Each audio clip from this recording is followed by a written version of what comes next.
Just a few years ago, Apple started to make killer products that outclassed the rest of their competition, making everyone, including myself, excited about the golden age of Apple. Just look at the 2018 iPad Pro, the beginning of the golden age where no other tablet could compete. Look at the iPhone X. They completely redefined the smartphone and everybody followed them. Look at the AirPods Pro, the best fully wireless earbuds. Or we can look at the Apple Watch Series 4 redesign, making it a much better smartwatch than it already was, destroying all the other smartwatches. Or of course, the Apple Silicon M1 family of chips, basically sparking the golden age of Apple Silicon, dominating the PC world, especially for laptops. But now, when you stop and look at everything that's happened ever since those golden age sparking products, just look at the iPad Pro. It's barely improved that much in the real world since 2018. It almost feels stuck in limbo due to constrained app support. Just look at the M2 iPad Pro. They basically just swapped out the chip.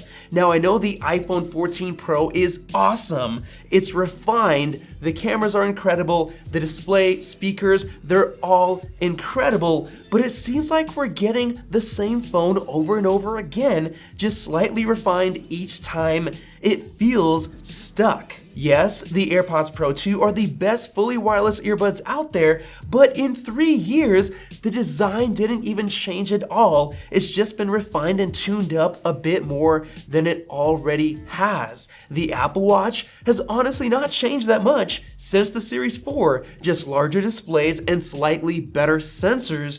We're seeing practically the same watch get sold over and over and over again, and even the S8 chip is literally a rebranded S7 chip, which was already a rebranded S6 chip. It took the Apple Watch Ultra to finally give us something new and fresh, and wow, am I amazed by that watch. Apple did a killer job on it, and I gotta give them props for that. And then we get over to the Apple Silicon transition, taking the world by storm, basically dominating the laptop space.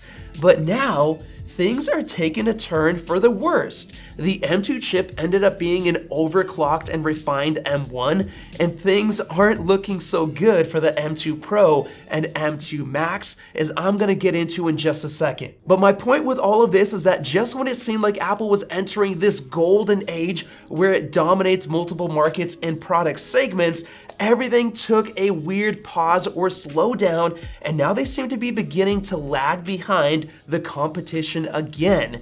And that makes me so disappointed as an Apple fan. And to be completely honest, it's mostly Apple's fault for a couple of different reasons, combined with a pandemic that threw everything into chaos, and now Apple has to begin to answer for their mistakes, which is gonna cost them, and eventually it's gonna cost us, the consumers. So let's get this story going. For many years, Apple went all in on a couple of different supply chains, namely Taiwan and China. Until recently, almost all of their iPhones were made in China, specifically from a massive factory named Foxconn. On top of that, almost all of their flagship high-end chips, like the A15, the A16 in their iPhones, to their M1 Apple Silicon chips, come directly from a company in Taiwan named TSMC, the world's largest chip manufacturer. Even though the warning signs were in place for many years and they continued to get worse during the US and China trade war, Apple continued to rely on China while only investing small amounts of resources into other areas like India or maybe Vietnam. And even though the issues between China and Taiwan have been persisting for a few years now, with China threatening to invade Taiwan, Apple has only now begun to announce that they're going to be sourcing their chips from other sources, including US factories in Arizona. So let's start this off with the China ordeal that's going on right now that's going to cause Apple a lot of short-term and long-term pain. Ever since the original pandemic lockdowns of 2020, Apple has been getting screwed by their Chinese supply chain, with products like the 14-inch MacBook Pro being delayed by over a year because of it, as well as them losing out on sales on products that use legacy chip nodes that were in short supply. And now they're getting absolutely screwed by the China supply chain again because of the massive protests and riots going on, which you can see in this video that I'm just gonna let play as I speak. The reason for the protests is because of the zero COVID policy over in China, which led to the malnourishment and mistreatment of the citizens there. The people are basically slaves to the Foxconn factory because they work, eat, and sleep there. Did you know that apparently an internship at the Foxconn iPhone factory is a requirement to graduate the local high schools in the area? Yes, those kids cannot graduate until they work at the iPhone factory. And why is that? Well, because Foxconn is being pressured by Apple to increase production as much as possible for the latest iPhone release season, so Foxconn will go to any length to make sure it gets the job done, because if they do, they're gonna get paid by Apple. And apparently, Apple could care less how they get it done, because Apple is pressured by the stock shareholders and making sure their earnings look as strong as possible. And it's disgusting that Apple talks about caring for the environment and recycling while allowing this sort of mistreatment of Chinese citizens to go on for so long. During the protests, the Chinese workers at the iPhone factories were offered massive bonuses to stay, but many still left because it simply wasn't worth losing your life for. And that's why if you order an iPhone 14 Pro right now, you're not gonna get it until after Christmas. So I truly hope that these protests in China will help create some positive change in terms of how the workers are treated. But the dilemma for Apple is that every positive change for the Chinese iPhone worker ultimately means that Apple makes less money on the bottom line. So because of the protests, I believe Apple will finally get the scrutiny and pressure it deserves on this topic, which might lead to Apple having to raise product prices to account for that, making it worse for everybody, including us, the consumer.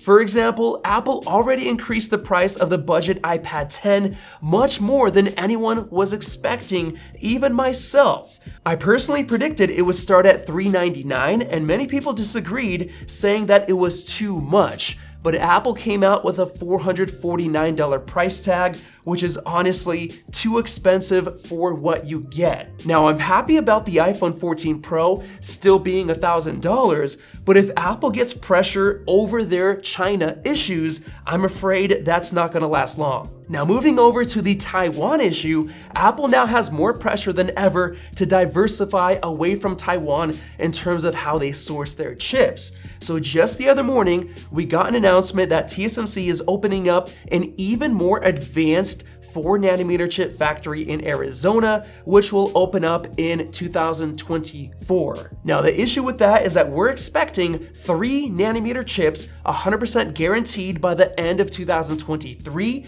So when that factory opens up in 2024, it won't even be making flagship chips for the iPhones and Macs. And if you didn't already know, 3nm was originally planned by TSMC to launch in the fall of 2020, with the A16 chip being built on 3nm tech. But due to all of the supply chain issues, it was delayed, so it no longer made that deadline. And because of that, the M2 chip for the Mac remained on the same 5nm node, basically being a stopgap chip, with the real M2 based on 3nm being delayed until the M3 chip in late 2023 next year. And now we're getting leaked performance benchmarks of the M2 Pro and M2 Max chips with pretty poor performance compared to expectations.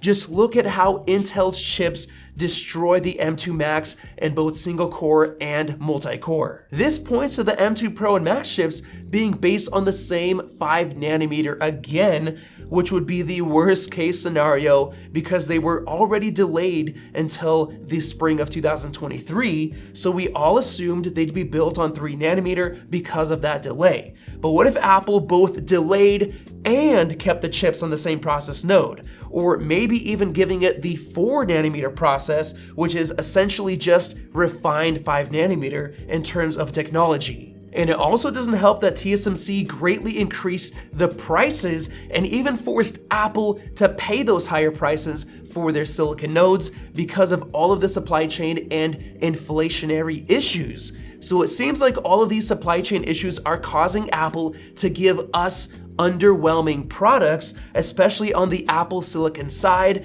and it's all due to these supply chain issues that bloomed from the pandemic and got exponentially worse because of Apple's hardcore reliance on Taiwan and China. And now, on the other hand, from Apple's perspective, it could make sense to give us underwhelming products like the M2 iPad Pro, which essentially only got a chip swap and not much else. The reason for that is that Apple probably knows that a deep recession is here, and it doesn't make sense to put your best products out there during a time when people aren't willing to pay more for the best products. It probably just makes sense to give us the same old thing again, just refined a bit more, just for Apple to continue their sales and marketing throughout the recessionary period until they can get a more clear vision of how the next couple of years will pan out. But keep in mind that when they eventually do end up giving us these killer products, when things settle down, the prices will also likely go up, so the value aspect won't be as sweet as it currently is. So with that said, for the time being, it seems like the golden age of Apple is over, and it's not going to be easy for Apple to fix this unless all of the China protest news gets covered up and silenced so they can keep going on with their current ways.